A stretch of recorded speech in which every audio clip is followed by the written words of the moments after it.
দেখেন আমেরের জীবনে অনেক বড় স্বপ্ন ছিল, সে হজ করতে যাবে, সে কাবাগর তাওয়াফ করবে, এটা তার স্বপ্ন ছিল। এবং গত পরশুদিনই তার হজের ফ্লাইট ছিল। সে যখন এয়ারপোর্টে আসলো, পাসপোর্টে নিরাপত্তাজনিত কিছু সমস্যার কারণে তাকে একটু দাঁড় করিয়ে রাখা হলো। সমস্যার সমাধান যখন হলো, তাকে যখন ছেড়ে দেওয়া হলো, তখন আসলে অনেক দেরি হয়ে গেছে। কারণ আমেরের সাথে অন্যান্য যে হজ যাত্রী তারা এতক্ষণে বিমানে উঠে গেছে এবং বিমানের দরজা ভিতর থেকে বন্ধ করে দেওয়া হয়েছে। তখন সেই এয়ারপোর্টের অফিসাররা সেই পাইলটের সাথে কথা বললো, পাইলটের সাথে যোগাযোগ করলো, পাইলটকে বলল যে দেখেন একজন হজ যাত্রী নিরাপত্তাজনিত কিছু সমস্যার কারণে বিমানে উঠতে একটু দেরি হয়ে গেছে, তাকে একটু বিমানে উঠিয়ে নেন, সে বিমানে উঠতে পারে নাই।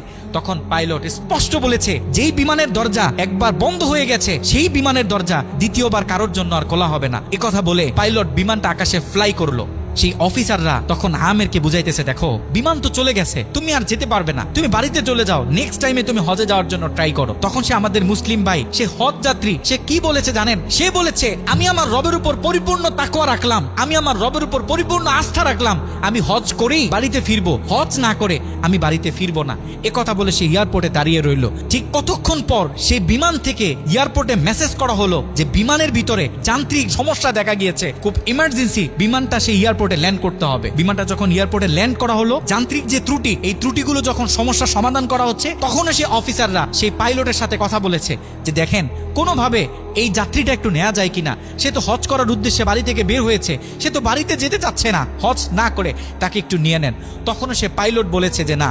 কথা বলে সে পাইলট আবারও বিমানটা আকাশে ফ্লাই করালো। তখনও সে অফিসাররা আমেরকে গিয়ে বোঝাচ্ছে। আমের তখনও বলতেছে আমার রবের উপর আমার পূর্ণ আস্থা আছে, আমি তো আমার রবকে চিনি, সে আমাকে হতাশ করবে না, সে আমার মনের আশা রাখবে, আমি হজ করেই বাড়িতে ফিরবো। কথা যখন বলতেছে, এর ঠিক কিছুক্ষণ পরে আবারও সেই বিমান এয়ারপোর্টে মেসেজ করলো যে বিমানের ভিতরে এখন আগের চেয়ে বেশি কিছু যান্ত্রিক ত্রুটি দেখা গিয়েছে, বিমানটা আকাশে ফ্লাই করতেছে না, বিমানটা এমার্জেন্সি আবার এয়ারপোর্টে ল্যান্ড করতে হবে।